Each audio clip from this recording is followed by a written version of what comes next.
حضرت عارفی قدس اللہ تعالی سرہ فرمایا کرتے تھے کہ اللہ تبارک و تعالی نے انسان کو جب بھیجا دنیا میں تو اس کے ساتھ دو ایسی چیزیں لگا دیں جو اس کو گناہ پر آمادہ کرنے والی ہیں، ایک شیطان اور ایک خود انسان کا نفس۔ یہ دونوں چیزیں ایسی ہیں جو انسان کو گناہوں پر آمادہ کرتی ہیں، کبھی نگاہ کا گناہ، کبھی کان کا گناہ، کبھی زبان کا گناہ، کبھی ہاتھوں کا گناہ۔ یہ شیطان اس کو اور نفس انسان کو گناہوں پر آمادہ کرتا رہتا ہے۔ وہ ایک زہر ہے یہ انسان کے لیے، جو شیطان بھی زہر اور انسان نفس کی خواہشات بھی زہر، جو اس کو ہلاکت کی طرف، تباہی کی طرف، اللہ تعالیٰ کی ناراضی کی طرف لے جانے والی ہے۔ لیکن اللہ جل جلالہ کی رحمت سے اور اس کی حکمت سے یہ بات بعید تھی کہ زہر تو پیدا فرمائے اور تریاق پیدا نہ فرمائے۔ اللہ تعالیٰ جب جو زہر پیدا فرماتے ہیں تریاق بھی اس کے ساتھ میں تریاق بھی عطا فرماتے ہیں، یعنی اس زہر کا علاج بھی ساتھ ساتھ دیتے ہیں۔ جتنے امراض پیدا کیے اللہ تعالیٰ نے اس کے لیے دوائیں بھی دی،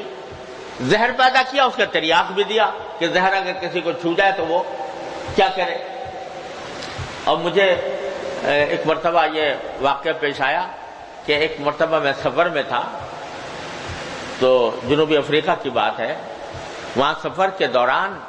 ایک وادی آئی جس میں بڑی خوبصورت وادی تھی۔ ایک لمبا سفر ہو رہا تھا تو ہم نے سوچا تھوڑی دیر یہاں پر اس وادی میں ٹھہر کر ذرا اس کے ماحول سے لطف اندوز ہوں، اس غرض کے لیے گاڑی ٹھہرا دی۔ تو وہاں ایک بہت ہی خوبصورت پودا تھا جس کے پتے بڑے خوبصورت تھے، تو میرا دل چاہا تو میں اس پودے کی طرف بڑھا کے اس کے ہاتھ لگا کر اس کو دیکھوں اور اس سے لطف اندوز ہوں۔ تو میرے جو ساتھی تھے انہوں نے ایک دم سے روکا، کہا کہ خبردار اس کو ہاتھ نہ لگائیے گا۔ میں نے کیوں؟ کہا کہ یہ ہے تو بڑا خوبصورت یہ پودا، لیکن اس کی خاصیت یہ ہے کہ اگر اس کو آدمی چھو لے تو اس سے انسان کے جسم میں زہر سرایت کر جاتا ہے اور اس کی ایسی تکلیف ہوتی ہے جیسے کسی بچھو کے کاٹنے کی ہوتی ہے یا کسی موذی جانور کے کاٹنے سے جیسے تکلیف ہوتی ہے، ایسی تکلیف ہوتی ہے اس کو چھو لینے سے۔ میں نے کہا بھائی یہ تو بڑا خطرناک معاملہ ہے، اتنا خوبصورت پودا ہے، ہر ایک آدمی کا دل چاہتا ہے کہ اس کو چھوئیں، اور اس کا فوراً نتیجہ یہ ہے کہ آدمی اس کے اوپر زہر پھیل جائے اور بچھو کے کاٹنے جیسی تکلیف ہونے لگے، یہ تو بڑی پریشانی کی بات ہے۔ تو اب انجان آدمی اگر کوئی اس کو چھو لے گا تو وہ تو مصیبت میں پڑ جائے گا۔ تو انہوں نے بتایا کہ مگر اللہ تبارک و تعالیٰ کی عجیب رحمت یہ ہے کہ اس پودے کے اندر تو یہ صلاحیت ہے کہ اس کو چھونے سے آدمی کے اندر زہر چڑھ جاتا ہے اور بچھو کاٹنے جیسی تکلیف ہوتی ہے، لیکن اسی کی جڑ، جہاں یہ پودا ہوتا ہے اسی کی جڑ میں ایک اور پودا ہوتا ہے، اس کو ہاتھ لگا لے وہ زہر ختم ہو جاتا ہے۔ تو جہاں زہر چڑھا اگر اس کو ہاتھ لگا لیا وہ زہر ختم ہو گیا اور اس کی تکلیف جاتی رہی۔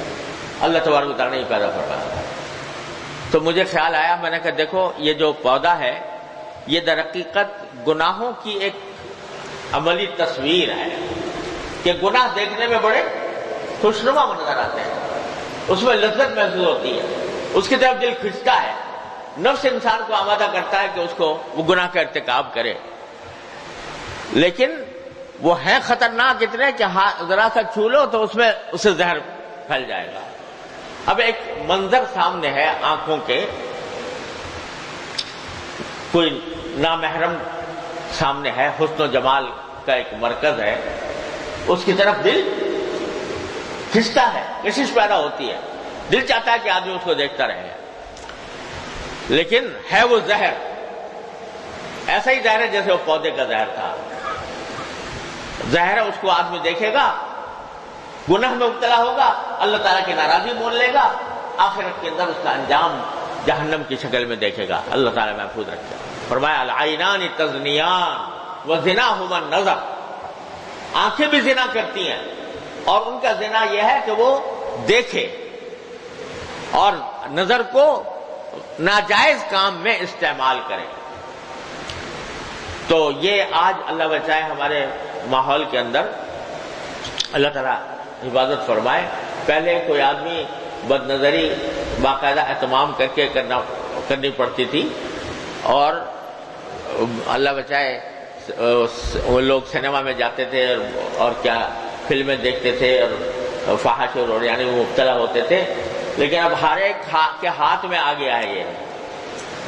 جو جس کو اسمارٹ فون کہا جاتا ہے، تو وہ ہاتھوں میں ہے اور گھر گھر پہنچ گیا، بچے بچے کے ہاتھ میں، اور اس کے اندر بد نظری کے سامان بکھرے پڑے ہیں۔ اب وہ دل تو مچل رہا ہے اس کی طرف کہ اس ناجائز معاملے کو دیکھوں، دل مچلتا ہے، اس کے اندر پرکشش ہوتی ہے، لیکن یہ بخدا یہ اتنا ہی زہریلا کام ہے جیسے کہ اس پودے کا تھا، کہ وہ پودا خوبصورت تھا لیکن اس کے اندر زہر چھپا ہوا تھا، اسی طرح اس میں زہر چھپا ہوا۔ یہ ہر وقت، ہر آن، ہر لمحے، ہر انسان، چھوٹے بڑے، بچے بوڑھے، ہر ایک کے ہاتھ میں یہ زہر آ گیا ہے، لیکن اس کے زہر ہونے کا احساس نہیں، جیسے کہ مجھے اس پودے کی کہ زہر ہونے کا احساس نہیں تھا۔ اسی طرح ہمارے یہ احساس ختم ہو رہا ہے، اس کی وجہ سے مبتلا ہو رہے ہیں، اس زہر میں مبتلا ہو رہے ہیں۔ تو شیطان اور نفس یہ دونوں اس طرف لے جا رہے ہیں، گناہوں کی طرف لے جا رہے ہیں، لیکن اللہ تبارک و تعالیٰ نے اس کا تریاق یہ پیدا کیا کہ جب تمہیں شیطان ڈسے، جب تمہیں نفس کا تقاضا ڈسے، تو اس کا تریاق یہ ہے کہ اللہ تعالیٰ کی طرف رجوع کر لو فوراً، یا اللہ مجھ سے بہت غلطی ہو گئی، معاف فرما دو، استغفار کرنا، توبہ کرے۔ توبہ کا اصل کام تو یہ ہے کہ توبہ کے 3 جز ہوتے ہیں۔ ایک یہ کہ اس کام کو جس سے توبہ کر رہا ہے فوراً چھوڑ دے، دوسرا یہ کہ اس کے اوپر ندامت ہو، شرمندگی ہو کہ میں نے یہ گناہ کا کام کیا، میں نے غلط کام کیا، اور اللہ تعالیٰ سے اس کے سامنے اس ندامت کا اظہار کرے کہ یا اللہ میں پھنس گیا، میں اللہ میں بہک گیا، یا اللہ مجھ سے غلطی ہو گئی، یا اللہ میں پھنس گیا، اپنے نفس اور شیطان کے دام میں پھنس گیا، اس پر ندامت کا اظہار کرے، فوراً چھوڑ دے، اور آئندہ کے لیے عزم کر لے کہ آئندہ اس کے قریب نہیں جاؤں گا،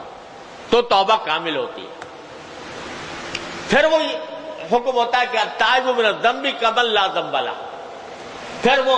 گناہ سے توبہ کرنے والا ایسا ہو جاتا ہے جسے کہ اس نے کبھی گناہ کیا ہی نہیں تھا، نام اعمال تک سے مٹا دیا جاتا ہے وہ گناہ۔ اللہ تبارک و تعالیٰ کی رحمت ایسی ہے کہ اس کے نام اعمال سے بھی مٹا دیتے ہیں۔ تو بھائی اصل کام تو یہ ہے کہ جب بندے کو احساس ہو جائے، پتہ نہیں میں جس وقت یہ ناجائز کام کر رہا ہوں، گناہ کا کام کر رہا ہوں، اگر اسی وقت میری موت آ گئی، اللہ تبارک و تعالیٰ نے مجھے اپنے پاس بلا لیا اسی حالت میں، کیا بنے گا میرا؟ کیا انجام ہوگا؟ کیا حشر ہوگا؟ آدمی یہ سوچے کہ کتنا بھروسہ ہے تمہیں کہ کتنی دیر زندہ رہو گے، بیٹھے بیٹھے انسان ختم ہو جاتا ہے۔ نہ جانے کتنے واقعات ہم نے اپنی آنکھوں سے دیکھتے ہیں کہ بیٹھے بیٹھے انسان ختم ہو گیا۔ تو اول تو آدمی کو یہ سوچ کر اس کو فوراً اس سے توبہ کرنی چاہیے، اللہ تبارک و تعالیٰ کی بارگاہ میں حاضر ہو کر ندامت کا اظہار کر کے یا اللہ یہ ہو تو گیا، اپنی رحمت سے مجھے معاف فرما دیجئے، آئندہ نہیں کروں گا، آئندہ